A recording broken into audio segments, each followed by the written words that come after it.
A woman wakes up in the hospital but has completely forgotten her past. While searching for her identity, she uncovers a secret so shocking that it sends the entire city into a state of terror. Watch until the very end to see where this shocking journey leads. Dallas, the white light in the hospital room felt like a knife cutting into her eyes. She tried to blink, but a sharp pain shot through her head as if something inside her was trying to break free. Her body felt heavy, every muscle screaming with exhaustion and pain. "Can you hear me?" asked a male voice beside her. The woman tried to respond, but her throat was dry as if it were filled with sand. When she managed to stammer something, it wasn't a name or a sentence, just confused sounds. The doctor, wearing an immaculate white coat, approached calmly. "You had an accident a few weeks ago. You were found unconscious on the side of a road near here. You had no idea or anything to help identify you." An accident, she thought, feeling a tightness in her chest. No matter how hard she tried to remember something, there was only a terrifying void, as if someone had torn entire pages out of a book. "What's your name?" insisted the doctor, his tone a mixture of concern and urgency. She opened her mouth to answer, but froze. Nothing came to mind. Not a name, not a memory, just that agonizing emptiness. "I don't know," she murmured, her voice sounding strange, even to herself. For a moment the room fell silent. The doctor exchanged glances with the nurse standing next to him, a look she couldn't decipher. She felt her heart racing. Why couldn't she remember anything? Who was she? How had she gotten there? "Don't worry, we'll find someone from your family." He tried to sound reassuring, but she sensed the doubt in his voice as the pain in her body tugged at every nerve. Another deeper pain began to surface. Fear. Why was there no family member there with her? What if no one came? What if she never found out who she was? Seconds turned into hours, and she was alone in her room, staring at the ceiling, lost in a silence that seemed to scream the questions she couldn't answer. Who am I? Why am I here? At that moment, a single certainty pierced the void. Her life would never be the same again. The next day, the sound of hurried footsteps echoed in the hospital corridor. The patient with no memory was sitting on her bed, looking at her bandaged hands when she heard an excited, emotional voice approaching. Rosa Maria, a woman, ran into the room, her eyes filled with tears. She looked exhausted, like someone who hadn't slept in days, but her face lit up when she saw Rosa Maria. "Thank God you're alive." Rosa Maria remained motionless, trying to figure out who this woman was. She was of average height with dark, tied-back hair. In any case, she approached cautiously, as if afraid of scaring her. "Do you remember me?" she asked, her voice breaking halfway through the sentence. Rosa Maria shook her head slowly, feeling a lump form in her throat. "It's me, Laura, your cousin." The woman took a cell phone out of her coat pocket and showed her a photo. In the picture, Rosa Maria was smiling next to Laura, hugging in front of an old building. "See, we're family." Rosa Maria studied the photo, but felt nothing but a painful emptiness. She didn't recognize the woman, the place, or herself in that image. "Are you sure?" she asked in a weak, trembling voice. Of course, Laura squeezed her hand tightly. "I've been looking for you all this time. When they called me from the hospital, I thought I would never see you again." Laura's eyes shone with apparent sincerity, but something didn't fit. Why did Rosa Maria feel so uncomfortable? Why did her heart race when she looked at Laura, but not in a good way? The nurse entered the room, interrupting the moment. She brought the documents. "Everything is in order." Laura handed over a folder containing copies of Rosa Maria's supposed identity document, as well as more photos of the two of them together at different times. The evidence seemed irrefutable, but Rosa Maria's mind screamed something she couldn't understand. "We'll take you home. As soon as the doctor gives the go-ahead, everything will be fine. I promise." Laura tried to smile, but the tension on her face was evident. Rosa Maria wanted to believe her. She wanted to feel the relief of being with someone who knew her and would take care of her. While Laura went out to take care of the paperwork, Rosa Maria was left alone again. Why did that woman seem so familiar and at the same time so strange? Not knowing who to trust squeezed her heart, and she understood that even though she couldn't remember anything, one truth was clear. She would have to discover for herself who she really was.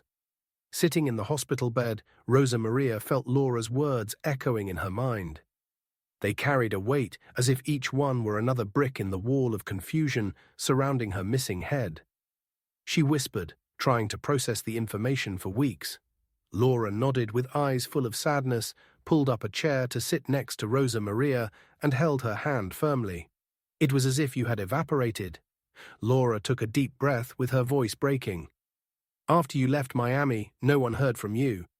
You didn't answer your phone or respond to messages. Miami? Rosa Maria interrupted, feeling a lump in her throat. I lived there.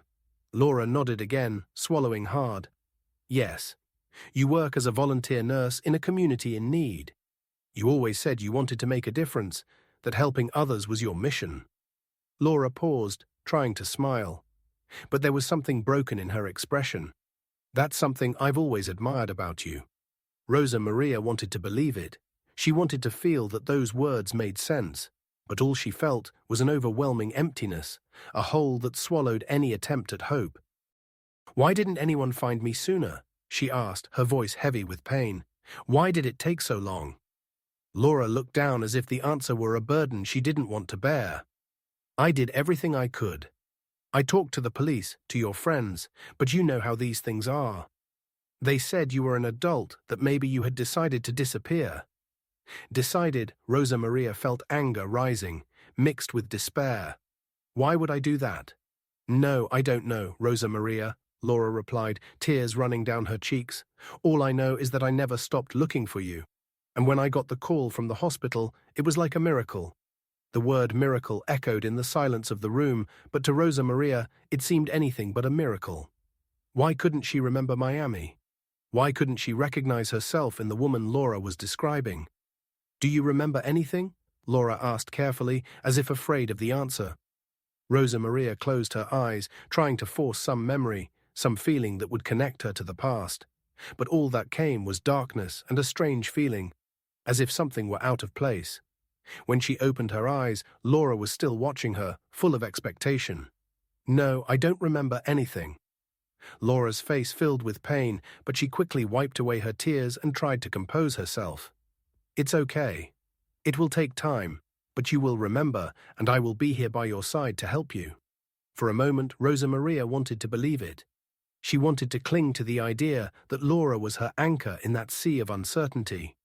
With a heavy heart and a mind full of doubts, Rosa Maria realized that finding the answers to her past would be a lonely journey, and that blindly trusting someone, even Laura, could be the greatest risk of all. The car drove through the streets of Dallas, but to Rosa Maria, every building, every corner seemed like a strange place, as if she had been transported to a city she had never seen before. Laura talked animatedly, trying to fill the silence with memories that seemed to be hers alone.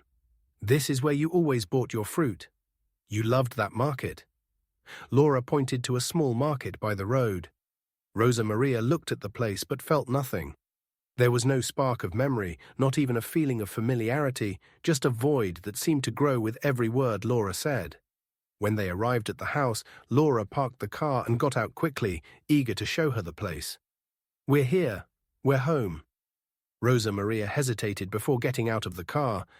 The door of the house was painted a faded blue, and the garden was covered with dry leaves, as if it hadn't been tended to in weeks. Laura opened the door and guided her inside. Welcome back, Laura said with a warm smile, but her voice sounded a little forced. The interior of the house was cozy, but Rosa Maria felt a lump in her throat as she entered. It was as if the house was trying to scream something she couldn't hear. The walls were covered with photos of Rosa Maria smiling in various poses, some with Laura, others alone. On the table was a picture frame with a photo of Rosa Maria holding a dog. This is Thor. Do you remember him? Laura asked, pointing to the photo. Rosa Maria shook her head, feeling her throat tighten. No, I don't remember. She touched the objects on the shelf. Books, notebooks, even a perfume that seemed to have been used recently. Everything screamed that this was her life. But why did it feel so wrong? You'll remember with time, Laura said, putting a hand on her shoulder. Maybe these photos will help you. Help you. Rosa Maria tried to convince herself of that, but as she walked around the house, something seemed out of place in the room. She found clothes carefully folded and the bed made as if waiting for its owner. But when she opened the closet, she saw a small box at the bottom. When she opened it, she found a gold bracelet with the initials BV engraved on it. "Whose BB is this?" she asked, holding the bracelet. Laura, who was standing in the doorway, tensed up visibly. "It must be a gift from someone. Maybe a patient." "I don't know. You know how much people loved you." Rosa Maria didn't answer, but she put the bracelet in her pocket. Something wasn't right. Who was Bove? Why did she feel that Laura was hiding something? Why was the house so tidy? Why did I suddenly disappear for weeks? Laura laughed nervously. "I took care of everything. I always thought you would come back." Rosa Maria said nothing, but the doubts began to grow. Who was she really? And why did that house full of memories seem so empty of meaning? That night, lying in a bed that was supposed to be hers, Rosa Maria stared at the ceiling. Doubt and loneliness consumed her. The days in the house were long and silent. Rosa Maria tried to fill the void with small gestures, tidying up the kitchen, walking through the hallways, looking at the photos on the walls. But every object, every detail seemed to scream that something was not in its place. It was as if the life in that house belonged to someone else, to a stranger she could not recognize. One afternoon, while looking through a shelf full of dusty books, she decided to pick one up. The cover was blue with small marks of wear, and the title in gold letters meant nothing to her. Rosa Maria opened it, hoping to find a distraction. But what she found was something very different. A small yellowed card fell from between the pages. Time. She picked it up and unfolded it carefully. The handwriting was firm, slightly slanted to the right, and the words seemed to jump off the page. "I love you, Rosa Maria. These sweets are to sweeten your life," signed Ethan. For a moment, Rosa Maria stood still, feeling her heart race. Who was Ethan? Why would someone write something so personal, so full of emotion? And why didn't she have any idea who it could be? She looked at the card again, trying to find some clue, something to help her remember, but instead, an avalanche of emotions hit her. The tone of the words seemed so sincere, so full of affection, that she felt a lump in her throat. Tears began to run down her face before she could hold them back. If someone loved me so much, why aren't they here now? She pressed the card against her chest, feeling a deep emptiness. Laura had never mentioned anyone named Ethan. Could he be a missing piece in her life, someone who really knew her? That night, Rosa Maria couldn't sleep. The name Ethan swirled in her mind like a distant echo laden with unanswered questions. Did he know what had happened to her? Was he looking for her for the first time? Rosa Maria felt that there was something beyond the emptiness, a connection, a loose thread in her story that she needed to follow. The card was small, almost insignificant, but for her it was a spark of hope, a chance to discover who she was. As she looked out the window, holding the card in her hands, she murmured to herself, "Who are you, Ethan? And why do I feel like you're the key to everything?" The next morning, Rosa Maria woke up with a strange feeling. The message on the card continued to echo in her mind, and the name Ethan seemed increasingly important. She needed to understand what it meant. But every time she thought about asking Laura something, something stopped her. Laura was in the kitchen making breakfast when Rosa Maria walked in. She looked up and gave a forced smile. "Good morning. Did you sleep well?" she asked as she stacked pancakes on a plate. "Laura, who is Ethan?" The question escaped Rosa Maria before she could stop herself. Laura froze. Oh, for a moment, the fork remained suspended in the air, but she quickly recovered, letting out a nervous laugh. "Ethan, I have no idea. Maybe it's someone from your work, but it's better not to think about it too much right now. You're still recovering." The answer didn't satisfy Rosa Maria. She felt that Laura was hiding something. "I need to get out. I want to take a walk."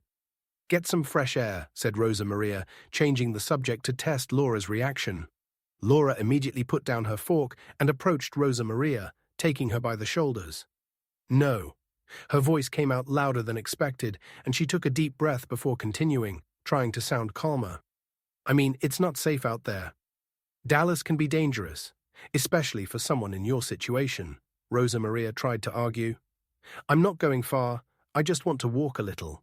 Try to remember something. I said. No, Laura insisted in a firm tone that made Rosa Maria back down. You don't understand, Rosa Maria. You're still fragile. You can't just go out there. Laura's gaze was almost desperate, and Rosa Maria felt a wave of mistrust grow. Why are you acting like this? What's going on? She asked, trying to keep her voice steady. Laura looked away, her shoulders tense. I'm just looking out for you. It's what I've always done. She forced a smile and took Rosa Maria's hand. Trust me, all I want is what's best for you. Rosa Maria didn't respond. Something inside her told her that there was more to this situation than Laura was revealing. But Laura's reaction made it clear that Rosa Maria couldn't just leave without a major confrontation. As the days passed, Laura became increasingly vigilant. She seemed to be everywhere, watching Rosa Maria like a shadow. Any attempt to question the past was quickly deflected with vague stories or memories that meant nothing to Rosa Maria. One afternoon, while Laura was distracted on the phone, Rosa Maria caught a glimpse of something that seemed important. A notepad of notes on the table with the name of a medical clinic scribbled in the corner of the page. Rosa Maria approached it. But before she could read any more, Laura entered the room and took the notebook from her hands with a tense smile. No, you don't need to worry about that. I'm sorting it all out. It was enough for Rosa Maria to understand that Laura was hiding more than she was admitting. Every word, every gesture carried weight, and the feeling of being controlled grew day by day. That night, Rosa Maria stared at the ceiling, Ethan's card still tucked under her pillow. Determination took hold of her. She needed to discover the truth, and if that meant confronting Laura, then that was exactly what she would do.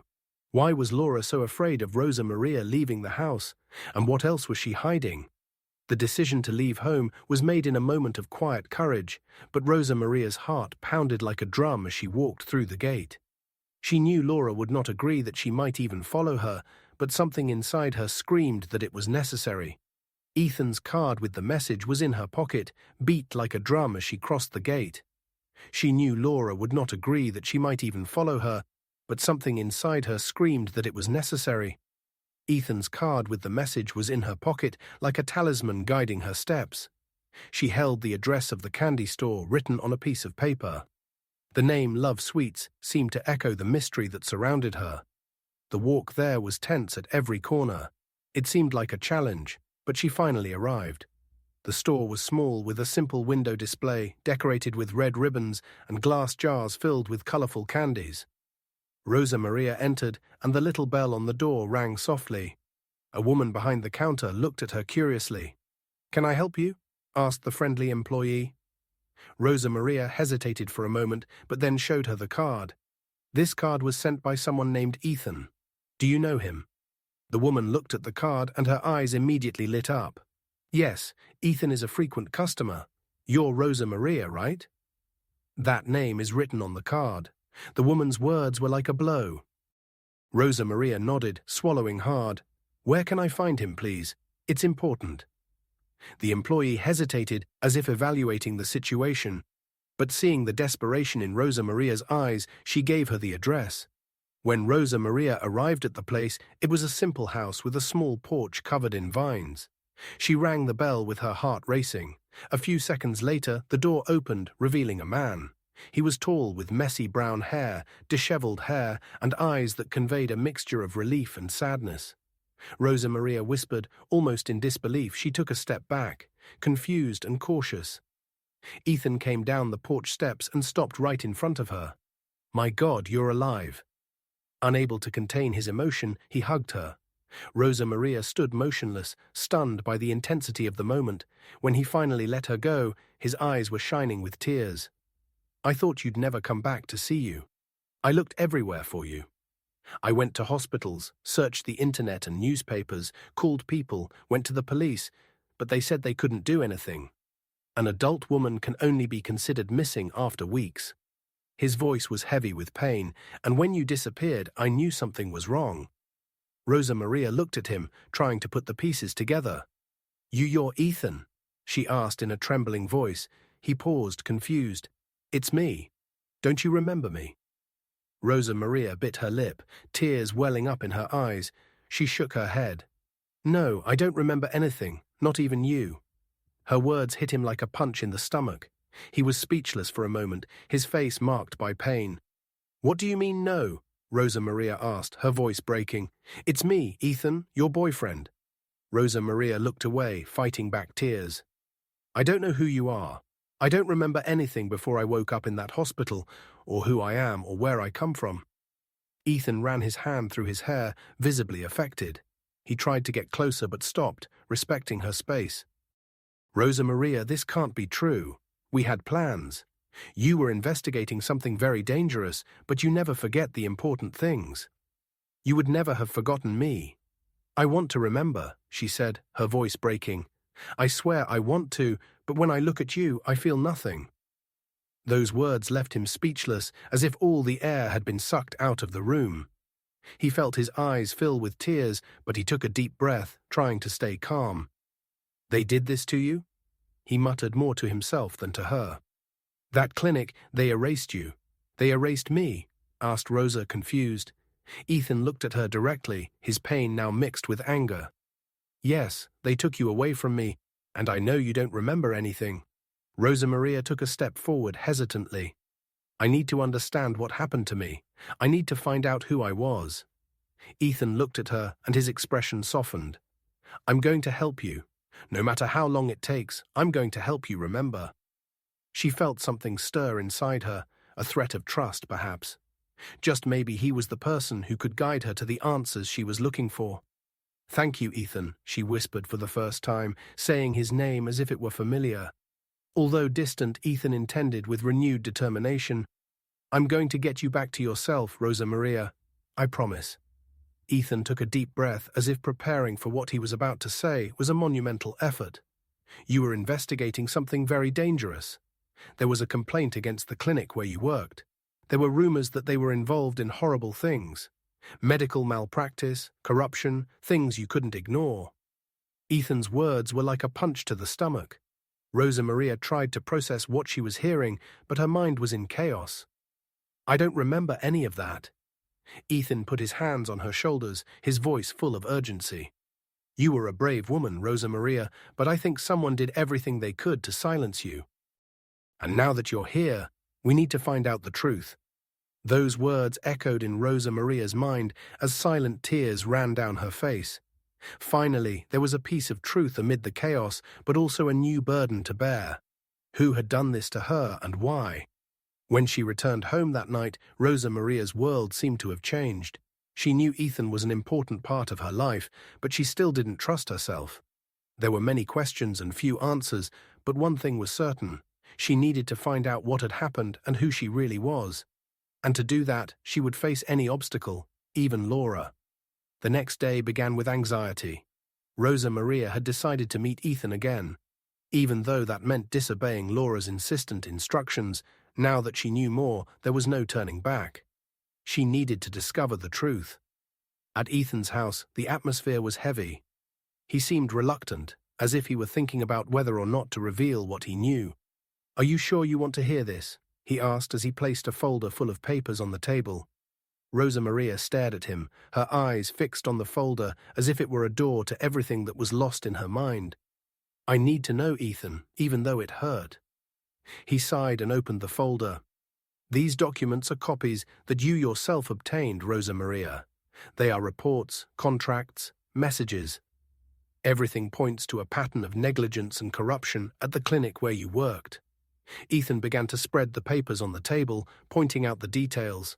"Look at this," he said, indicating a table full of numbers. "Here is the record of patients who died in suspicious circumstances. Many of them had falsified diagnosis." Rosa Maria felt a lump in her throat. The names on the table meant nothing to her, but the idea that people had lost their lives because of the greed of others was unbearable. "I was trying to expose this," she asked, almost in a whisper. Ethan nodded, his gaze steady. "You were determined to take this to the authorities, but it wasn't that simple. The owners of the clinic have powerful connections." And he paused as if hesitating. Laura worked for them. His words seemed to fill the air with ice. Rosa Maria recoiled as if she had been struck. Ethan took her hands, trying to calm her. "I don't know exactly what her role was in this, but you discovered that Laura was connected to them."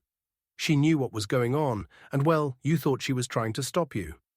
Ethan's words opened a wound that Rosa Maria didn't know she had. She trusted Laura, or at least she was trying to trust her. But that explained why Laura was so evasive, why she was desperate to keep her at home and away from the truth. I can't believe it. Rosa Maria shook her head, feeling tears welling up. Laura is my cousin. Why would she do something like that? I don't know either. Ethan's voice was soft, almost a whisper. But I think she's afraid that you'll remember. Rosa Maria felt the weight of his words like a stone in her chest. It all made sense, but at the same time, everything seemed to fall apart.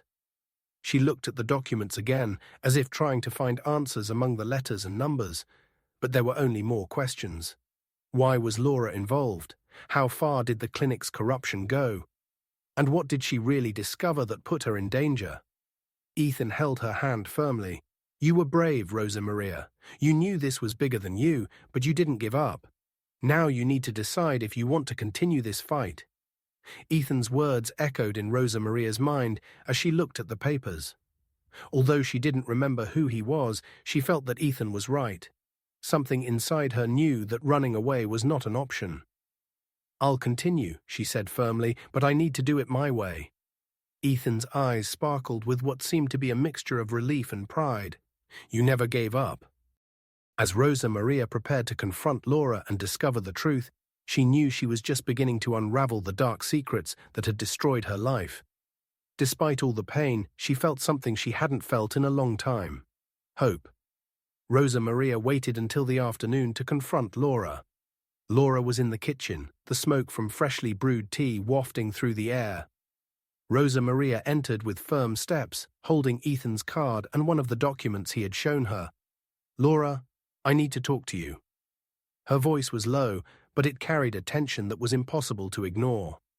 Laura turned around, surprised, and immediately noticed that something was wrong. What happened? You look so tense. Rosa Maria took a deep breath. Who is Ethan?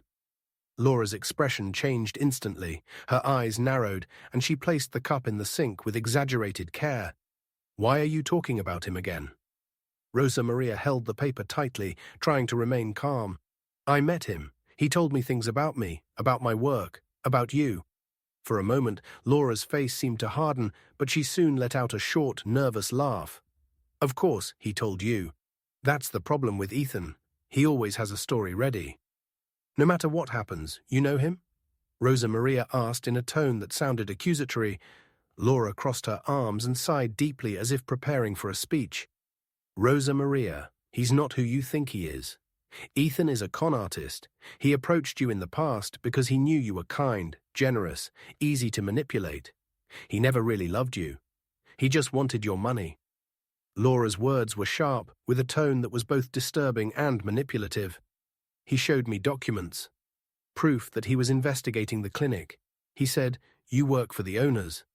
Laura opened her eyes with feigned astonishment. He told you that? My God, Rosa Maria, you really don't understand what he's doing to you. That's exactly what he wants. To fill you with doubts, to drive you away from me. But why would he do that? Asked Rosa Maria, trying to remain calm while doubts tore her apart inside. Because he wants to control you, Rosa Maria. He wants you to trust him so he can use you again, just like he did before. And now, with everything that's happened, you're more vulnerable than ever. Laura's words hit her like a wave, filling her with confusion and fear. Could Ethan be everything Laura said he was? Or was Laura just trying to protect the secrets that Ethan claimed existed?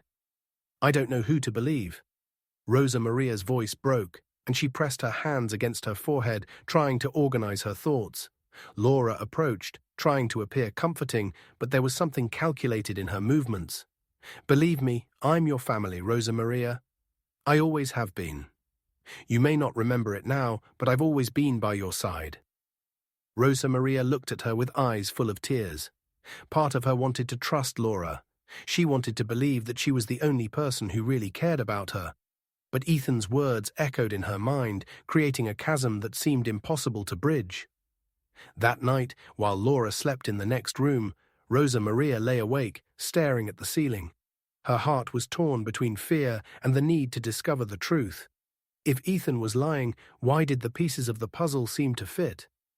And if Laura was right, why did she seem so desperate to prevent Rosa Maria from remembering the weight of not knowing who to trust was crushing her? But one thing was clear. The truth was out there, and Rosa Maria would have to face it alone, whatever the cost. The silence in the house during the afternoon was almost unbearable.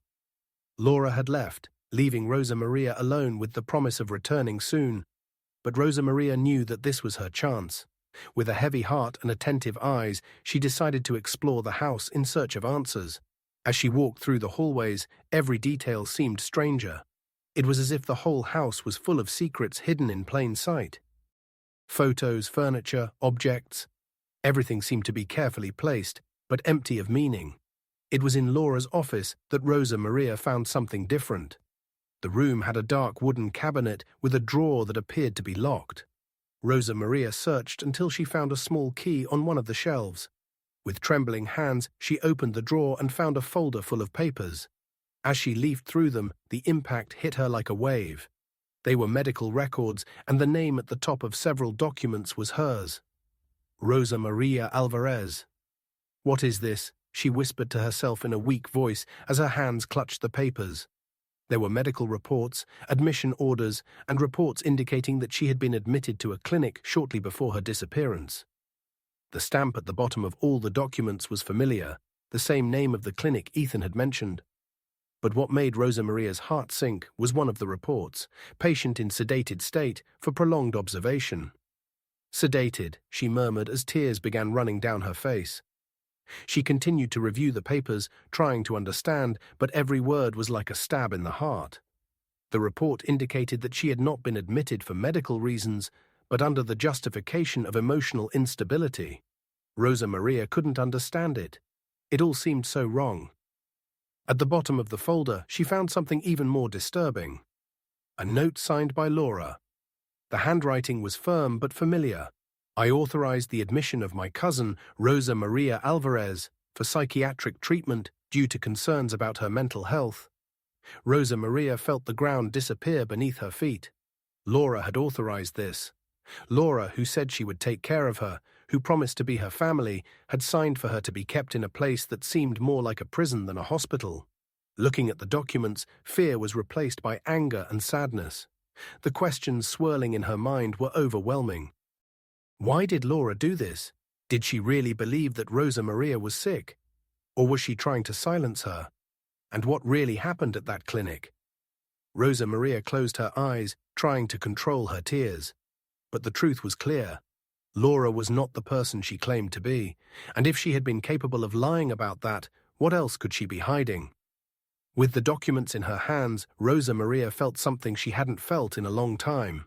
Determination. She knew she would have to confront Laura, but she also knew she had to be smart. With each discovery, the truth became more painful. But she was ready to face her that night. As she held the medical records in her hands, a single question echoed in her mind. If I don't fight for the truth now, who will? In the morning, Rosa Maria left the house to walk around the neighborhood. Laura, as always insistent, had gone out to take care of some things and left a series of instructions for Rosa Maria not to stray too far. But she needed to breathe.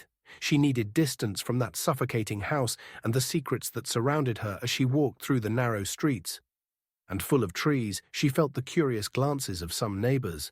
The neighborhood seemed small, the kind of place where everyone knew more than they said.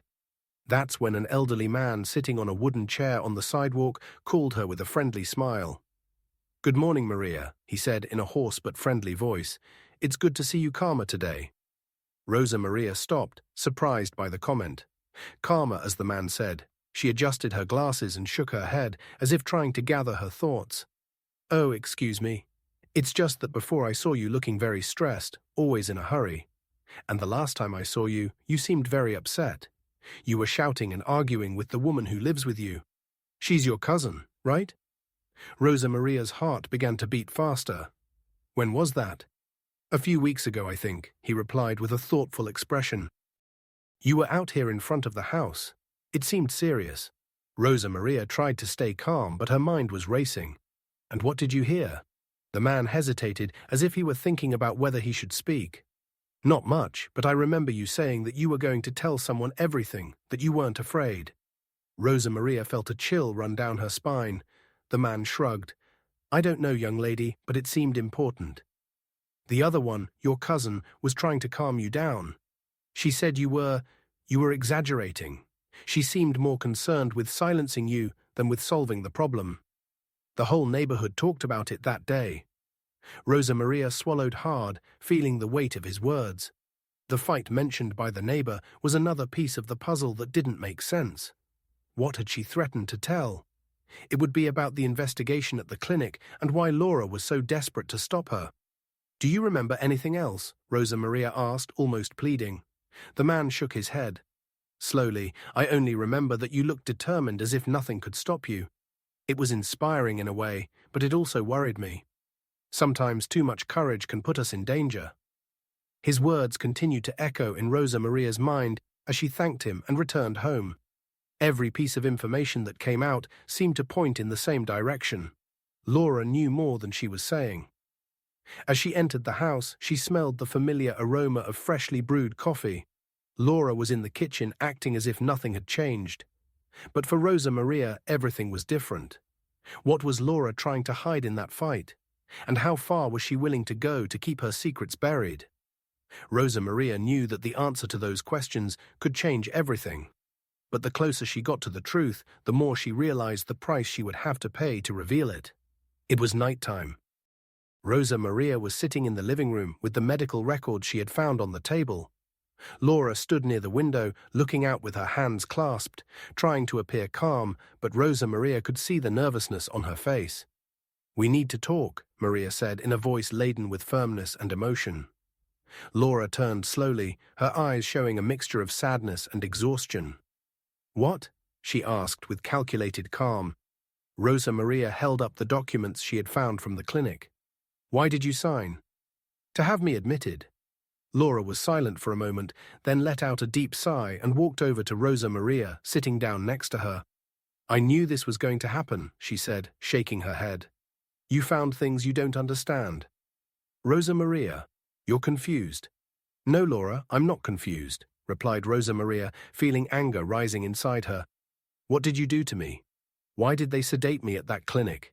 Laura took Rosa Maria's hands, her eyes full with pain and despair. You have to believe me.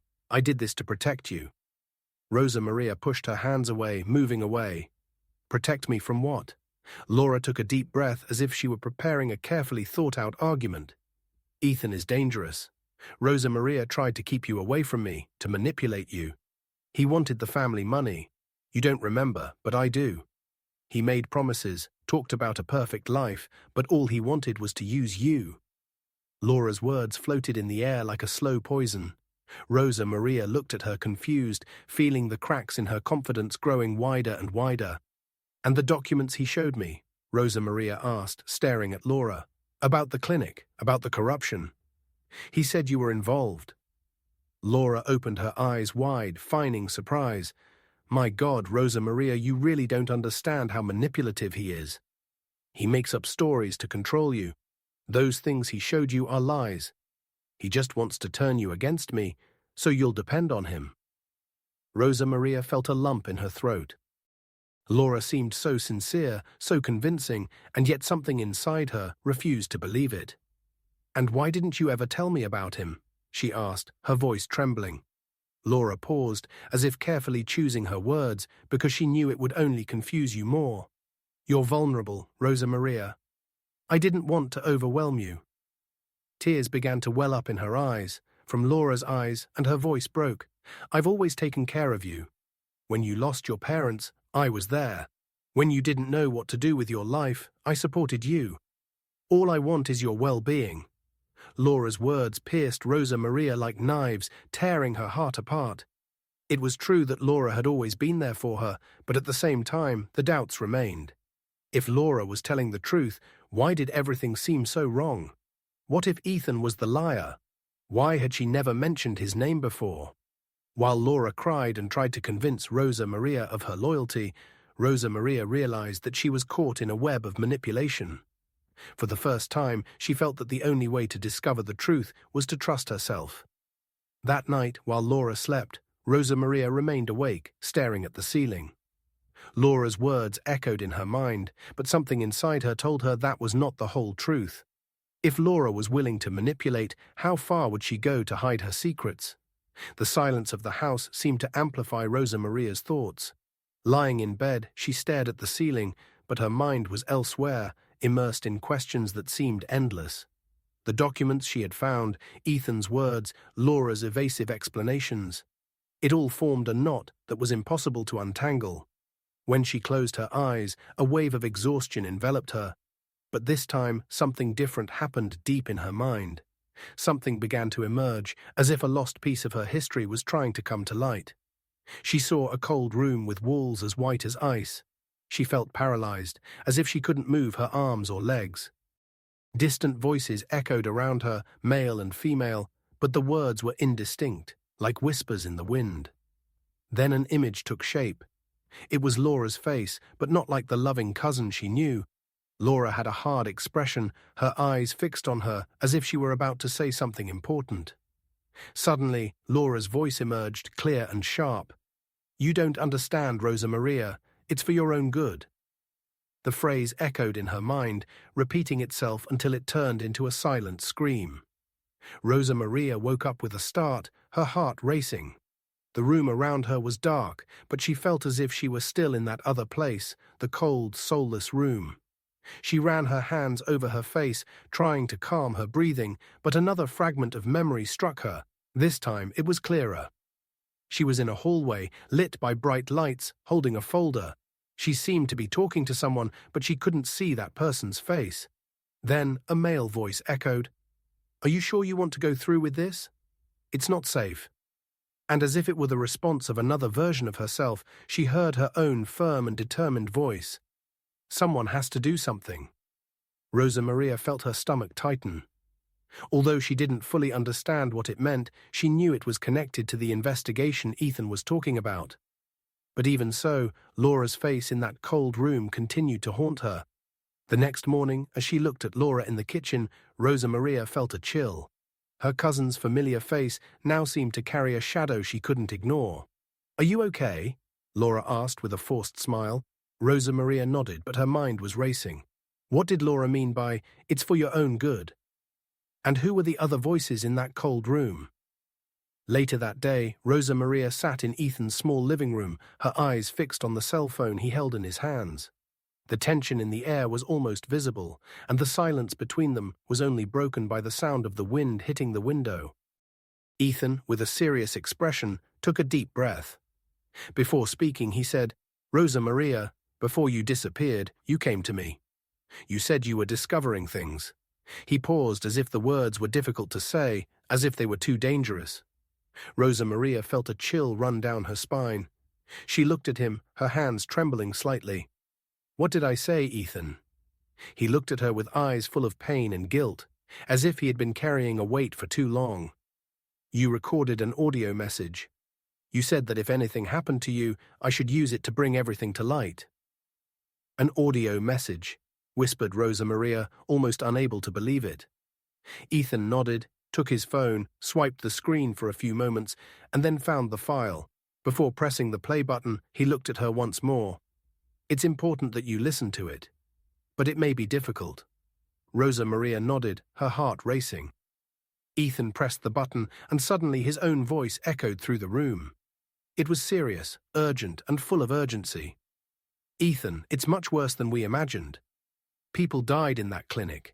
They were stealing organs and saying it was due to medical complications. I don't know what to do, but I can't stay silent. There are many people involved, Ethan. Even Laura is involved in this." The recording ended, but the impact of the words lingered in the air. Rosa Maria was paralyzed, tears rolling silently down her face. "I said that?" she asked, her voice broken, almost inaudible. Ethan took her hand, squeezing it lightly. "I was so scared, Rosa Maria, but even so you had the courage to go ahead. I warned you it was dangerous." "But you said you couldn't ignore it," Laura murmured. Rosa Maria felt her chest tighten. She was involved. Ethan hesitated before answering, as if he wanted to protect Rosa Maria from the truth, but he knew he couldn't hide anything anymore. I don't know exactly what role she played, but you were sure. You said she was helping to cover everything up. Ethan's words were like stabs, each one opening a new wound. Rosa Maria felt a mixture of sadness and anger growing inside her. If Laura was involved, that explained everything. The manipulation, the control, the lies. But why would someone who claimed to love her do something so cruel? I have to confront her, said Rosa Maria, standing up abruptly. No. Ethan took her arm, his eyes pleading. You have to be careful. They already tried to silence you once. We don't know how far Laura is willing to go. Rosa Maria looked at him, with eyes burning with determination. I can't live like this anymore, Ethan. I need to know the truth. As Rosa Maria prepared to return home, one thing was clear: the confrontation with Laura was inevitable, and this time she would leave no questions unanswered. Rosa Maria arrived home with a heavy heart and trembling hands. The audio she had heard kept echoing in her mind was clear, each word repeating itself like a cruel reminder that her life was full of secrets she never imagined. Laura was sitting on the sofa reading a magazine, but she looked up as soon as Rosa Maria entered. Where have you been? Laura asked in a casual but tense voice. Rosa Maria Bersan closed the door carefully, holding the phone in her pocket as if it were a weapon ready to be used. We need to talk, she said in a low, firm voice. Laura raised an eyebrow, putting the magazine aside. About what? Rosa Maria walked to the center of the room, feeling each step heavier than the last. When she stopped in front of Laura, she took a deep breath and took the phone from her pocket. She pressed play on the audio recording. Rosa Maria's voice filled the room, charged with urgency and desperation with every word. Rosa Maria watched Laura's expression change, first to confusion, then surprise, and finally to something darker, anger. When the audio ended, the silence was deafening. Laura stood up abruptly, her eyes shining with a mixture of guilt and indignation. Where did you get that? She asked, almost shouting. Rosa Maria took a step back, but kept her stance firm. It doesn't matter where I got it. What matters is that I'm the one who said it, and you've been lying to me from the beginning. You said you wanted to protect me, but in reality, you were silencing me. Laura let out a bitter laugh. Crossing her arms, she said, You have no idea what happened. You have no idea what I had to do to save you. Save me, Rosa, Maria repeated with rage growing inside her. To put your own cousin in a corrupt clinic is saving me. Laura lost control. You don't understand anything. They were going to kill you. Rosa Maria, you were digging too deep, getting involved with dangerous people, and I did what was necessary to keep you alive. The room fell silent for a moment. Rosa Maria felt the impact of Laura's words like a punch in the stomach. You should thank me for being alive, Laura continued, her voice breaking, almost pleading. Because it was the only way to protect you. If they had found out you were investigating, you would be dead now. You wouldn't just have lost your memory. Rosa Maria shook her head as tears began to run down her face. But at what cost, Laura? You betrayed me. You were the one who erased my memory. You put me in that place and everything. Why? Out of fear? For money? Laura remained silent, her eyes filled with tears, but without answer. Trust yourself, said Rosa Maria, her voice trembling but full of pain. And you took everything away from me. Laura took a step forward as if she wanted to reach her, but Rosa Maria backed away. Don't touch me, she said. At that moment, Rosa Maria understood that she could no longer trust Laura. Her words might contain some truths, but the damage was already done. The bond they shared was irretrievably broken. As Laura curled up on the sofa, sobbing, Rosa Maria felt a mixture of sadness and determination. The truth was finally coming to light, but with it came a new clarity. If she wanted justice, she would have to seek it alone. The confrontation in the living room had left Rosa Maria exhausted, but the rage inside her continued to burn. Sitting at the kitchen table, she looked at Laura, who now seemed a shadow of the strong, controlling person she had always been. The silence between them was oppressive until Laura, her eyes red and her face marked by tears, broke the silence. I never wanted things to get to this point, she said, her voice breaking. Rosa Maria crossed her arms, trying to stay calm, but the pain in her chest was almost unbearable. Then why did you do what you did, Laura? Why did you lie to me all this time? Laura lowered her head as if the words were too difficult to say. After a moment, she looked up, her eyes filled with deep sadness. Why were you destroying yourself, Rosa Maria? You were obsessed with that investigation. You didn't eat or sleep. You spent days and nights trying to gather evidence against that clinic. I tried to convince you to stop, but you didn't listen to me. I was fighting for the truth. Yes, I was willing to do anything. It was my decision. Rosa Maria interrupted, her voice trembling with emotion. Laura shook her head, as if the memories were too painful. But at what cost? Didn't you see the danger you were getting yourself into? They were already threatening you. I was afraid that at any moment you would disappear. And when it finally happened, it was my only option to do that, so as not to lose you. Rosa Maria felt tears welling up, but she refused to let them fall. That doesn't justify what you did. You knew that clinic was corrupt. You knew what they did to people, and you chose to let them go unpunished and punish me instead. Laura began to cry, but not with relief. Her tears were filled with regret and shame. Yes, I knew. But I had no choice, Rosa Maria. They threatened me too. They told me that if I didn't cooperate, that they would do to me what they did to other people. I was terrified, not only for myself, but also for fear of losing you. Rosa Maria stood up, her voice filled with pain. So instead of protecting me, you handed me over to them. You signed those papers and put me in their hands. And if they had done something worse to me, Laura also stood up, her eyes wide open and trembling hands. I thought they were just going to silence you for a while, that maybe in the end you would thank me. Thank you, Rosa Maria interrupted, her voice breaking from shouting so much. Thank you for betraying me, someone I considered family, for giving me up, for erasing me from my own life. Laura collapsed back onto the sofa, covering her face with her hands. I just wanted to save you, Rosa Maria. Laura's words echoed in Rosa Maria's mind as she fought back tears. Part of her wanted to believe, wanted to think that Laura had really acted out of love, but another part knew that love did not justify destroying someone's freedom. As Laura cried, Rosa Maria felt a mixture of sadness, anger, and an emptiness that seemed to consume everything. If Laura had done that to protect her, why did she feel that she had betrayed her in such an irreparable way?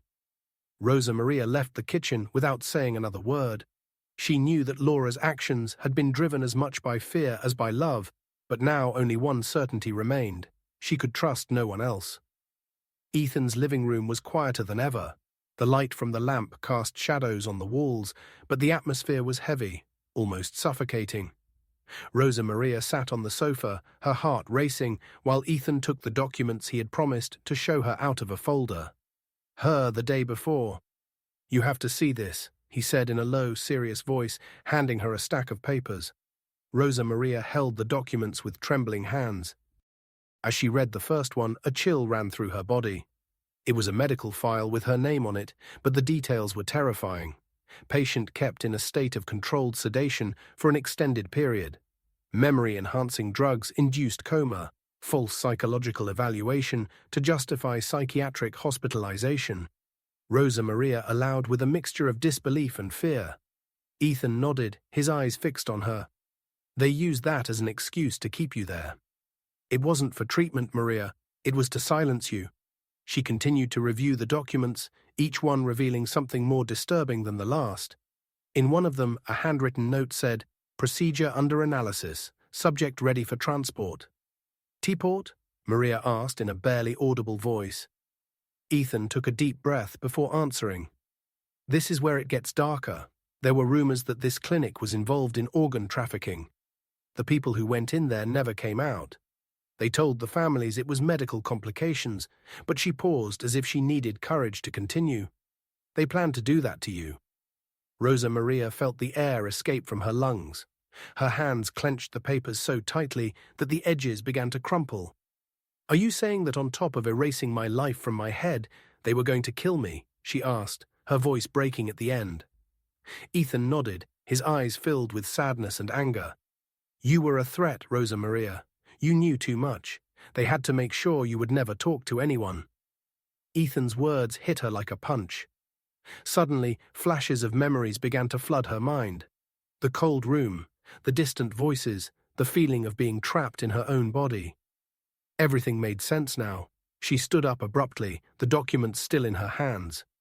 "They destroyed my life," she whispered, tears streaming down her face. "And Laura," I confronted her. "She knew everything. She turned me into them and allowed it." Ethan approached her, holding her shoulders firmly. "You can't let them win, Rosa Maria. You still have a chance to expose all of this." She looked at him, tears in her eyes, transforming into something more determined. "I'll do it," she said in a firmer voice. "Now I'm going to end this." Ethan let out a slight sigh of relief, but his eyes still showed concern. "They're going to try to stop you. They'll do everything to silence you again." Rosa Maria raised the pile of papers as if it were a shield. "They can try, but they won't succeed." At that moment, Rosa Maria felt something she hadn't felt in months. Control over her own destiny. The pain and fear were still there, but now they were fuel for her fight. She knew that the truth had a price, but she was willing to pay it. Rosa Maria returned home that night, carrying the medical records as if they were an unbearable weight. The confrontation with Laura was once again inevitable, and this time she knew she could not hesitate. As soon as she entered, she found Laura in the living room using her cell phone. Laura called her with a sharp voice. Laura looked up, surprised by the tone of Rosa Maria. "What is it now?" she asked, trying to sound casual, but her nervousness was evident. Rosa Maria walked toward her and threw the papers on the table between them. "You knew what they were going to do to me. You handed me over to that clinic, and now I want the truth. The whole truth." Laura stood motionless, her eyes fixed on the scattered documents. Her breathing quickened, and she seemed to be debating between keeping up the facade or admitting what she had been hiding for so long. "I already told you," Laura began, but Rosa Maria interrupted her. "Enough lies," Rosa Maria shouted, tears running down her face. "I know you signed the authorization to admit me. I know what they were giving me. It was different from the medicine to make me forget my life, and now I want to know why. If it's what I'm imagining, I won't forgive you." Laura closed her eyes, her shoulders tense as if she were carrying a weight that she finally needed to let go of. When she spoke, her voice was low, almost a whisper. "They offered me money, or they would end my life." Rosa Maria felt as if the ground had disappeared beneath her feet. "Money?" Laura asked incredulously. She looked up, tears glistening in her eyes. "They came to me when you started investigating. They said you were going too far and that it could be dangerous. They told me that if I didn't cooperate, they would do something to you or to me. Then you accepted." Rosa Maria interrupted, her voice heavy with pain. Laura began to cry, her hands trembling as she spoke. "They promised me that if I signed those papers, if I convinced you to stop, nothing bad would happen to us. They offered me money to help with the household expenses, to make sure you were safe. I thought I was protecting you, Rosa. Maria, protecting me." Maria took a step back, looking at Laura as if she were a stranger. "You sold me out, Laura. You knew what they did at that clinic. You knew what they could do to me, and yet you accepted the money." "I didn't know they were going to do that," Laura cried desperately. "I didn't know they were going to keep you sedated, that they planned to hurt you. I thought you'd be back in a few days, but you knew they were corrupt," Rosa Maria replied, the pain in her voice turning to anger. "You knew they were killing trafficking organs, and yet you signed those papers." Laura collapsed on the sofa, sobs shaking her body. "I thought I was saving you. I thought they were just going to shut you up for a while until everything calmed down." Rosa Maria felt tears running down her cheeks, but they were no longer tears of sadness. They were a mixture of disgust and disbelief. "And now you think you can just ask me for forgiveness, and that all this will disappear?" Lara looked at her, her red, swollen eyes. "I know I was wrong. I know you'll never forgive me, but I swear, Rosa Maria, everything I did was out of fear." Rosa Maria walked away, breathing heavily. "You chose money, Laura. You chose fear, and you let me pay the price for it." Without waiting for a response, Rosa Maria took the documents and headed for the door. As she left, Laura's words followed her. "I just wanted to protect you." But for Rosa Maria, those words now sounded empty. She knew that forgiveness would not come easily, if it ever came at all. Laura was no longer someone she could trust, and now all Rosa Maria had left was the truth and her fight to expose it, no matter the cost. That night, while the world outside seemed to be asleep, Rosa Maria was awake. The table in Ethan's living room was covered with papers, medical records, notes, photographs, and the audio recording that revealed the horrors of the clinic. Each document was a piece of a terrible puzzle that she knew she had to expose. Ethan watched her silently, concerned by the determination he saw in her eyes. Rosa Maria held one of the reports, breathing heavily, but her voice was firm. "I can't ignore this anymore, Ethan. They stole the lives of so many people. They almost stole mine." She looked at him with tears shining in her eyes. "But I'm still here, and I'm going to fight." Ethan nodded, approaching her. "You don't have to do this alone. I'm with you. I always have been." Those words touched Rosa Maria deeply. For the first time in a long time, she felt that she was not alone. She took Ethan's hand and squeezed it tightly. "Thank you. I wouldn't have made it this far without you." In the days that followed, Rosa, Maria, and Ethan worked tirelessly. He contacted local journalists willing to investigate the case. "I gathered all the evidence they had, the forged documents, the audio recordings made by Rosa Maria, and even the bank records showing the payments made to Laura while they were organizing everything." Rosa Maria felt the pain of every person who had passed through the hands of that clinic. She knew that many of them would not have made it without Ethan, the audio recorded by Rosa Maria, and even the bank records showing the payments made to Laura. As they organized everything, Rosa Maria felt the pain of every person who had passed through the hands of that clinic. She knew that many of them had not had the same opportunity she had. "This isn't just for me," she said, looking at Ethan as she held one of the reports. "It's for all the people who lost their lives, who were forgotten." Ethan nodded. But in his gaze there was concern. "You know they're not going to sit idly by. Those people have power. They already tried to silence you before."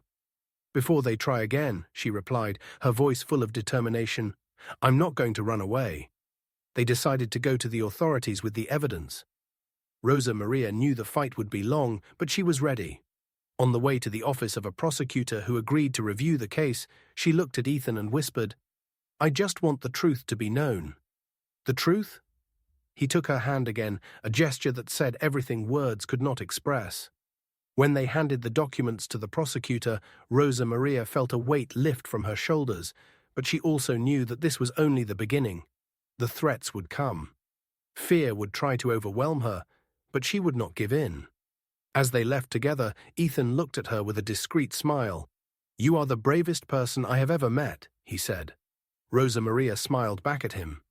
Smile. Although her eyes still carried the sadness of all she had lost, she was just trying to do the right thing at that moment. She was no longer just a victim. She was a survivor, determined to transform her pain into justice. The weeks that followed the submission of the evidence to the authorities were marked by a mixture of hope and tension. Rosa Maria felt that she was finally fighting for the truth. But she also knew that the people she was facing would not accept defeat easily. That morning, while Rosa Maria was drinking coffee in Ethan's kitchen, her phone vibrated. It was a message from an unknown number. "You don't know who you're messing with. You'd better back off now, or you'll regret it." She felt a chill run down her spine, but she didn't show it. She just put her phone aside and took a deep breath. Ethan, who noticed the change in her expression, approached her. "What's wrong?" he asked, concern evident in his voice. Rosa Maria showed him the message, her fingers gripping the phone tightly. "Do you know Ethan?" He took the phone and read the message. His jaw tightened, and he immediately began typing something on his own phone. "I'm going to inform the prosecutor. They need to know what's going on." But Rosa Maria took him by the arm, her eyes determined. "Not yet. I want to see how far they're willing to go." In the days that followed, the messages continued. Some were direct threats. Others attempted to manipulate her emotionally. "You've already lost so much. You're ready to lose more. We know where you are. This is not a fight you can win." Each message made Rosa Maria's heart race, but she refused to show fear. Ethan, however, was increasingly concerned. "Rosa Maria, this is getting dangerous. You can't ignore these threats." "I'm not going to give in, Ethan," she replied in a firm voice. Although the pain was evident on her face, that's exactly what they want. They want me to be afraid, to shut up. But I'm not going to give them that pleasure. One night, while Rosa Maria was reviewing the documents for the nth time, Ethan entered the room holding a small cardboard box he had just found at the door. "This was outside," he said cautiously. Rosa Maria opened the box carefully and found a single photograph inside. An image of herself apparently taken from a distance as she left the prosecutor's office. On the back was written, "Last chance, surrender." She felt her stomach churning, but she looked up at Ethan, his face hardened with determination. "They think this is going to stop me. They're wrong." He took her face in his hands, looking into her eyes. "I just don't want to lose you again, Rosa Maria." She put her hand on his, trying to offer a comforting smile despite the fear she felt. "I already lost myself once. Now it's impossible for them to take away who I am." That night, Rosa Maria decided to formally report the threats. She went to the police station accompanied by Ethan and handed over the messages and the photo. The prosecutor in charge of the case was informed and protective measures were taken. But Rosa Maria knew that even with the police involved, her safety was not guaranteed. As she looked at the horizon upon leaving the police station, she felt a renewed strength growing within her. They could try to intimidate her. They could threaten her, but she was not going to stop. The truth was greater than fear. Rosa Maria knew that exposing the clinic was more than an act of personal justice. To truly bring down those who had destroyed so many lives, she would need more than her own evidence. There were other stories, other voices that could join hers with the support of Ethan and local journalists who had begun covering the case. Rosa Maria began searching for families who had lost loved ones at the clinic. It was slow and painful work, but with each step, the pieces of the puzzle became clearer and also darker. The first family she found was that of a woman named Teresa, whose daughter Camilla had been admitted to the clinic for a simple procedure. Teresa welcomed her into her humble home with tired but attentive eyes. Attentive? There was a complication, Teresa said, holding a photo of her daughter. She had an unexpected reaction to the anesthesia, but Camilla was healthy. She never had any problems. Rosa Maria saw the pain in the woman's eyes, and her heart broke. "I think they lied to you," Rosa Maria said gently. She showed her the falsified records she had found, explaining how the clinic covered up its practices. Teresa began to cry silently, hugging the photo of Kama as if it were all she had left. "Do you think they used her?" Teresa asked, her words almost choked with pain. Rosa Maria took her hands, her heart tightening. "I can't say for sure, but I know we need to fight to get the truth out." In the days that followed, Rosa Maria found other families with similar stories. A man who lost his brother during an appendectomy. A young woman who saw her father leave the clinic in a coffin after being admitted for pneumonia. Each encounter was a blow, but it also fueled her determination. At an impromptu meeting in Ethan's room, Rosa Maria spoke in front of a group of people, mothers, fathers, brothers, and sisters, who shared the same pain. They took something from all of us. And for a long time, they did it without anyone questioning them. But together, we can change that. We can expose what they did and make sure that no one else goes through what we went through. Rosa Maria's words, struck a chord, and one by one, those present began to share their stories.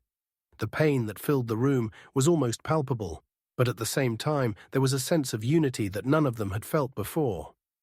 Ethan, observing the scene, approached Rosa Maria while the others talked. "You've achieved something incredible here. You are no longer alone." Rosa Maria looked at him with tears in her eyes, but a discreet smile on her face. "Neither am I." From that day on, they began to work as a team, organizing documents, collecting testimonies, and joining forces to confront the clinic's owners. Each story was an open wound, but also proof that the truth could no longer be silenced. Maria realized that her fight was not only for justice, but also for all the voices that had been silenced and were now naive. Those voices were impossible to ignore. Maria was in Ethan's office, reviewing the latest documents would be handed over to the police. The silence was broken only by the sound of the pages turning, but her mind was elsewhere. Every piece of evidence, every story she had gathered, reminded her of everything Laura had done, and everything she had lost. Suddenly, the sound of the doorbell interrupted her thoughts. Ethan went to the door, but before he could say anything, Rosa Maria heard a voice she did not expect. "Please, I need to talk to her," Laura said in a tone of desperation that made Rosa Maria's heart shrink. Even though he didn't want to, Ethan hesitated, looking at Rosa Maria for a sign. She sighed deeply, closing her eyes for a moment before nodding. Laura entered, her eyes red and swollen. It was obvious that she had cried a lot before arriving there. She looked different. She was not the controlling woman Rosa Maria knew, but someone broken, carrying the weight of her decisions. Rosa Maria began, but her voice broke. She swallowed hard, her hands trembling. "I know I have no right to be here, but I need you to listen to me." Rosa Maria crossed her arms, her gaze cold. "Speak." Laura took a step forward, but the emotional distance between them seemed like an abyss. "I know what I did is unforgivable. I let myself be carried away by fear, by greed, by selfishness. I thought I was protecting you, but in reality, I was protecting myself." Rosa Maria pressed her lips together, fighting back the tears that wanted to come out. "You protected yourself at the expense of my life, Laura. You knew what that clinic was doing. You knew they were taking lives, and yet you chose to collaborate." Laura began to cry. The weight of guilt was reflected in every word. "I know, and I hate myself for it. That's why every day I can't change what I did, Ira. But Rosa Maria, you were my cousin, my family. All I did was because I was afraid of losing you." Rosa Maria finally let some tears escape, but her face was still marked by pain and rage. "You were my family, Laura, and you betrayed me in the worst possible way. How can I believe anything you say now?" Laura fell to her knees, holding Rosa Maria's hands tightly. "Please forgive me. I can't carry this burden alone anymore. I want to help now. I want to do the right thing." Rosa Maria pulled her hands away, her gaze hardening her gaze again. "Help? Now that everything is falling apart, you want to redeem yourself? It doesn't work that way, Laura. You chose his side when I needed you most." Laura sobbed, her voice almost inaudible. "I know it's too late. But please tell me how I can fix this." Rosa Maria took a step back, shaking her head. "It can't be fixed," she said firmly, though emotionally charged. "Not after everything you did." Laura remained on the floor, defeated while Rosa Maria walked away. Ethan watched from afar, saying nothing, but his gaze reminded Rosa Maria that she was not alone that night. As Laura left the house with her shoulders slumped and her heart broken, Rosa Maria felt a mixture of relief and pain.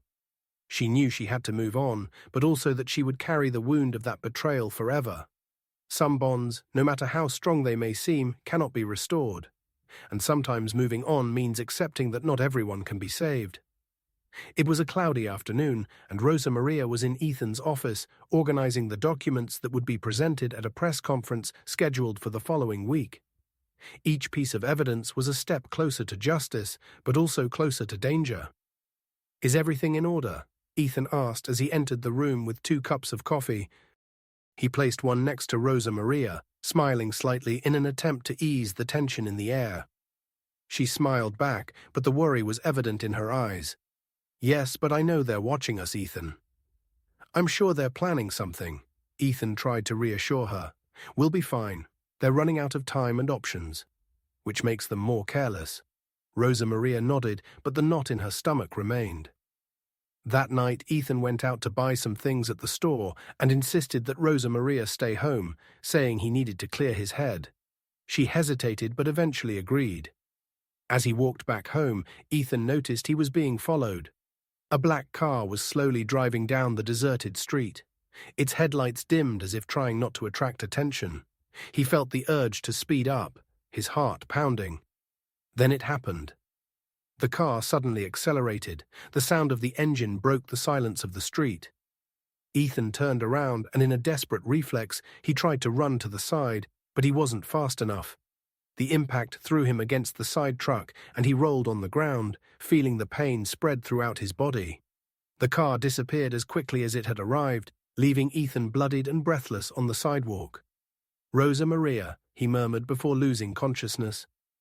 Hours later, Rosa Maria was sitting next to Ethan in the hospital.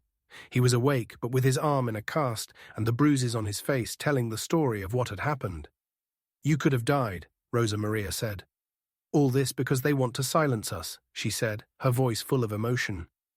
Ethan took her hand with all the strength he could muster, his eyes fixed on hers. "They think they can scare us, but they're only giving us more reasons to continue," Rosa Maria said with difficulty. "They can scare us, but they're only giving us more reasons to continue." She felt the tears running down her cheeks, but didn't look away. Her gaze, "I can't lose you. Not after everything we've been through." Ethan smiled slightly despite the pain. "You're not going to lose me, but promise me that if anything happens to me, you won't stop."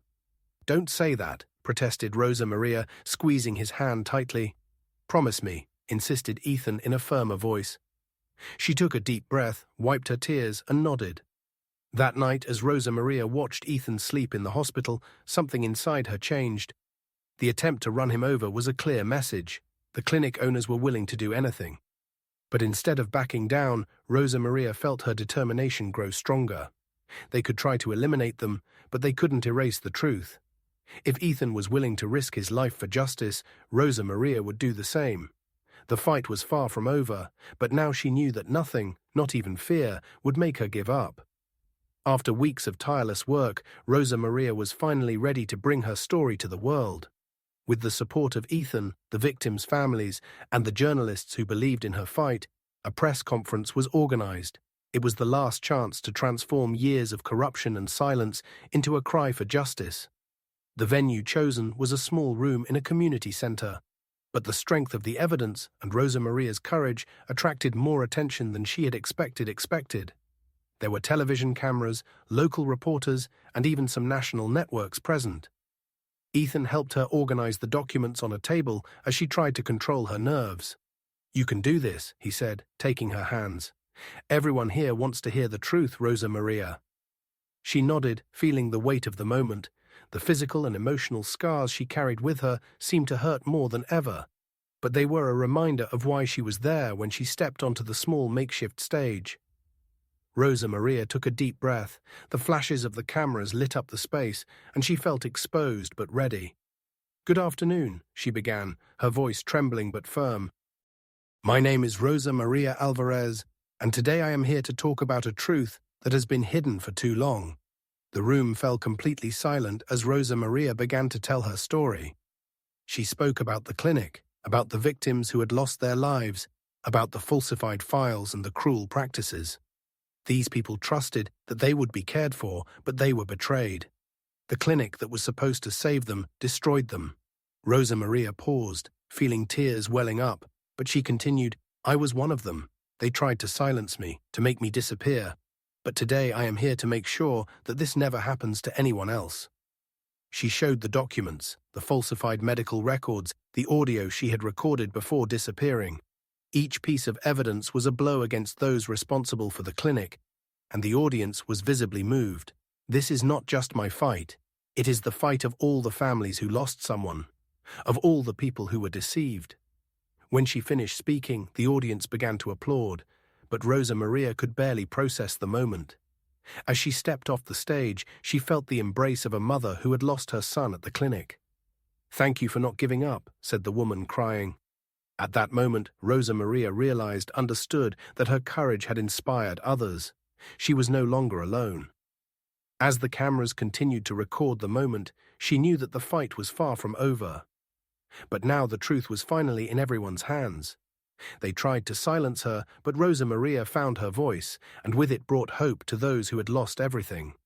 The authorities' investigation was long and full of obstacles, but the evidence gathered by Rosa Maria and Ethan was irrefutable. The documents, the emotional testimonies of the victims' families, and the press coverage generated such strong public pressure that the clinic's owners could no longer hide. Rosa Maria was in Ethan's kitchen when she received the news, and the press coverage generated such strong public pressure that the clinic owners could no longer hide. Rosa Maria was in Ethan's kitchen when she received the news. Her phone vibrated, and the prosecutor's name appeared on the screen. She answered with trembling hands. "Hello," she said. On the other end of the line, the prosecutor's voice sounded firm but full of satisfaction. "Rosa Maria, We did it.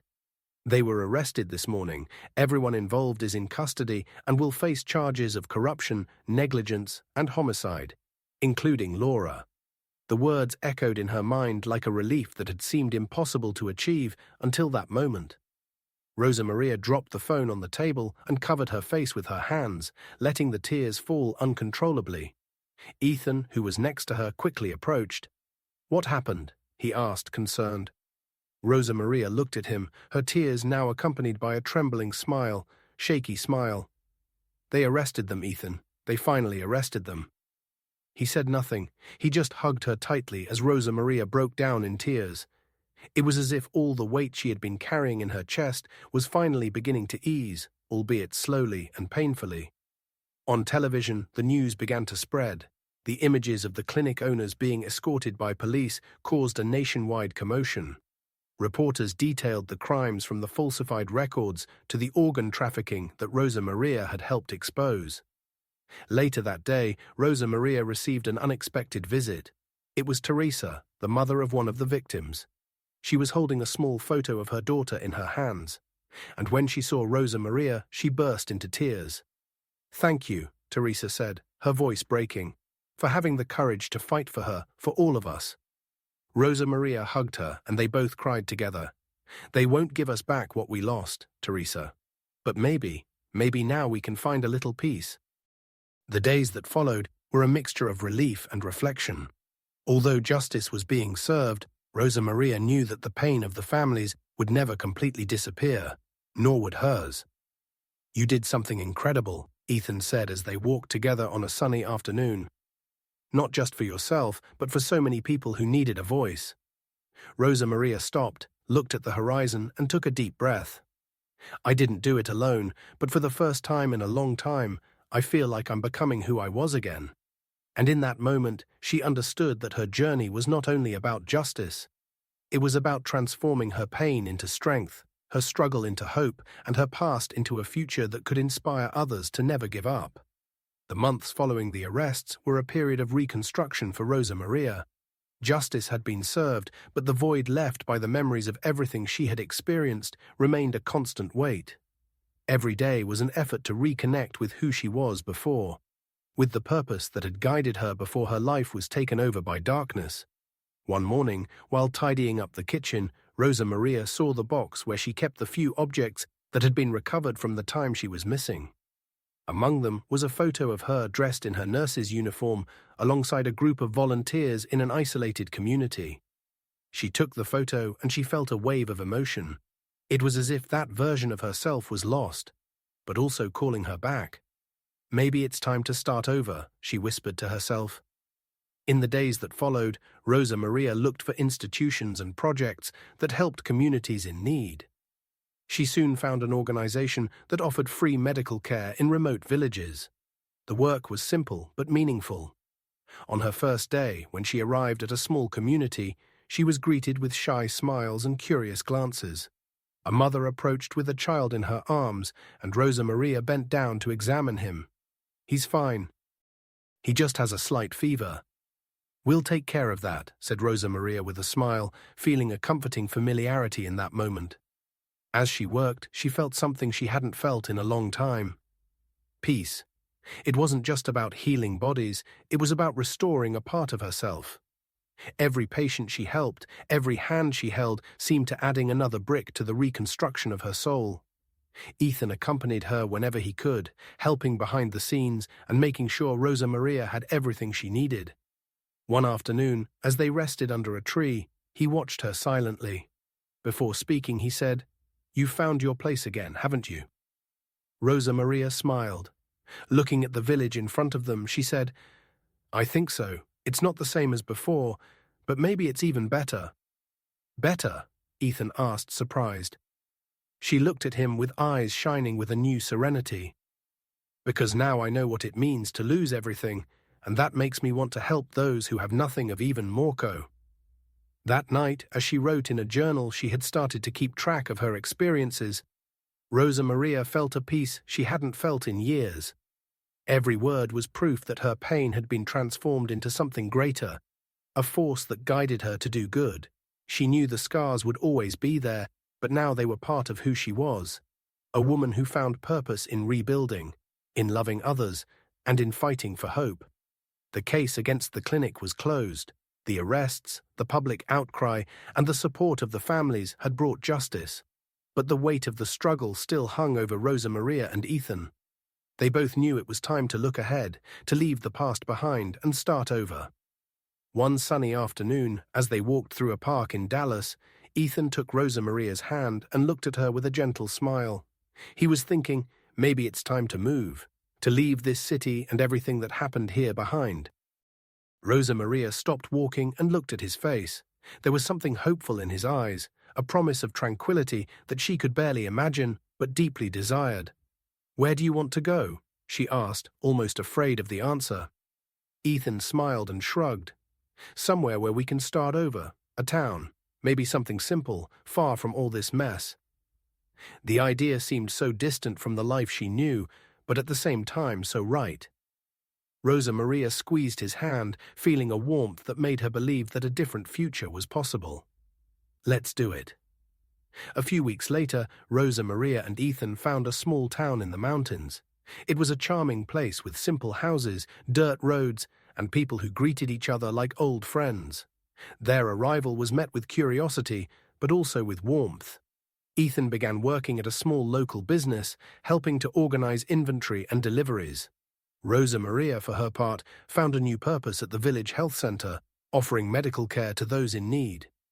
The simplicity of life there was a stark contrast to everything they had faced before. At night, sitting on the terrace of the house they rented, they would look up at the starry sky, feeling the peace that had seemed unattainable for so long. "Do you think we made the right decision?" Rosa Maria asked, resting her head on Ethan's shoulder. "I think you always make the right decisions," he replied, kissing her forehead, "but I do think this is where we should be." Rosa Maria smiled, feeling a gentle emotion that was not absolute happiness, but something even more valuable. Gratitude. Gratitude for having survived. For having found Ethan, for having transformed her pain into strength. The days passed and they became a comfort. Rosa Maria helped care for children, the elderly, people who rarely received medical attention. Ethan was her greatest support, always by her side, bringing lightness in difficult moments and reminding her that life, despite everything, still had beauty. One afternoon, as they walked along a path on the outskirts of the village, Rosa Maria stopped to admire the landscape. Green mountains, a river winding in the distance, the sound of birds filling the air. She looked at Ethan and the words came out before she could think. "I think I've finally found my home." Ethan smiled, pulling her closer. "Me too," he said. At that moment, Rosa Maria understood that her path was not about forgetting the past, but learning from it. The wounds were still there, but now they were marks of survival, of someone who chose not to be defined by pain, but by the strength to move forward. Time passed, and the simple life in the village brought Rosa Maria the peace she so desperately needed. But in moments of silence, her mind still replayed the events that had led her there. The pain of all she had lost was still palpable. But now there was something different. She knew she had survived for a reason. One afternoon, while helping a young mother at the health clinic, the woman mentioned, looking down, "Sometimes it seems like no one cared about us, that the world is made for the strong and the weak just disappear." The words touched Rosa Maria deeply. She took the woman's hands firmly, looking her in the eyes. "I thought that for a long time, but you know what? I discovered that strength comes from the pain we endure, from what we survive. And when we come together, we are no longer weak. We are invincible." That night, sitting on the terrace with Ethan, Rosa Maria shared something that had been growing inside her. "I think I can do more," she said, looking at the stars. "More?" Ethan asked, intrigued. "I can't just let my story be just that. A trauma I overcame. I need to use it to help other people, to show that even in the deepest darkness, there is a way out." In the following months, Rosa Maria began to share her story in small community gatherings, talking to women who faced abuse, families who had lost loved ones, and young people who felt hopeless. Her words were simple, but charged with a raw honesty that touched everyone who heard them. "I know how it feels to think there is no way out, that the world has collapsed and you are alone among the rubble. But I also know that even in pain, there is strength, and that together we can build something new. Her conversations began to spread beyond the village. Journalists who had covered the clinic case sought out Rosa Maria for interviews. At first, she hesitated, fearful of reliving the trauma, but Ethan encouraged her. Your story has already changed lives. Now it can reach even more people. In her first interview, Rosa Maria shared how she had lost everything but found a new reason to live. Her words were met with tears, applause, and messages of support from people who felt she had spoken directly to their own pain. "I'm not a hero, I'm just someone who decided not to let pain define me," she said, ending the interview with her voice breaking. Over time, Rosa Maria began working on a project that offered support to trauma survivors. She traveled to different towns and small cities, speaking in schools, churches, and community centers. One night, while preparing for a talk, Ethan found her with tears in her eyes. "Are you okay?" he asked, sitting down next to her. She showed him a letter she had received. It was from a young woman who had lost her father in circumstances similar to hers. She said that thanks to my story, she decided to seek help. She says she now believes she can move forward. Rosa Maria smiled through her tears. "If I can change one life, all the suffering will have been worth it." Ethan hugged her, his voice full of pride. "You're not just changing lives, Rosa Maria. You're showing that even in the greatest adversity, love and strength can prevail." At that moment, Rosa Maria realized that her pain would never be forgotten. But now it was a beacon for those still navigating in the darkness. She had transformed her scars into something beautiful, living proof that even in the most difficult circumstances, there is always a reason to believe. In the small village house, Rosa Maria sat in front of a simple mirror, observing her reflection with a calm she had not felt in a long time. The morning sun illuminated her face, and she ran her fingers gently over the scars she bore, both visible and invisible. The months of work helping those around her had been therapeutic. Every consultation, every grateful smile was a reminder that even without all the pieces of her memory, she had found her purpose again. But that morning, something different happened. While tidying her drawer, she found an old notebook. When she opened it, she saw notes from when she worked as a volunteer nurse before everything fell apart. The pages were full of ideas on how to improve care in needy communities, lists of things she dreamed of accomplishing, and little messages she had written to herself. "Never give up, Rosa Maria. Even when everything seems impossible, there will always be someone who needs you." Reading those words, Rosa Maria felt a lump in her throat. It was as if for a moment she was connected to the version of herself she thought she had lost forever. "I never lost myself, did I?" she whispered to the emptiness of the room. The memories were still incomplete. Some images were vague, some voices remained distant. But there was something that was clearer than ever. Her essence had never left her. Even in the darkest moments, the desire to help, to make a difference, had guided her every decision. That afternoon, as she walked through the village, a young woman approached her with a basket of fruit in her hands. "Nurse Rosa Maria, this is for you," said the young woman with a shy smile. "My grandmother said she doesn't know how to thank you for helping her." Rosa Maria accepted the gift with a warm smile. "Tell her that her smile is enough for me." As the young woman walked away, Rosa Maria looked around. Children were playing in the square, elderly people were chatting on the sidewalks, and the quiet sound of village life filled the air. For the first time in a long time, she felt genuine peace. Later, when she shared her day with Ethan, he noticed something different in her tone of voice. "What happened?" he asked curiously. Rosa Maria smiled, taking his hand. "I think I finally found myself." "You were never lost," he replied with a smile. "You just needed time to realize it." That night, as she wrote in her journal, Rosa Maria reflected on everything she had faced. The memories would still come back little by little, and perhaps some would never return completely. But that didn't matter anymore. She knew who she was. She knew what she was fighting for. The essence of Rosa Maria had always been her ability to love, to fight, and to transform her pain into strength. And now, looking toward the future, she felt she was ready to live fully, not as a victim of the past, but as a woman who found her purpose in hope and healing. Who do you think Rosa Maria should have trusted? Her cousin who hid her past, or Ethan who revealed everything? Share your thoughts in the comments. Click on the video that appears on the screen. A story that moved thousands of people to tears and made them think about what really matters in life. Don't miss it.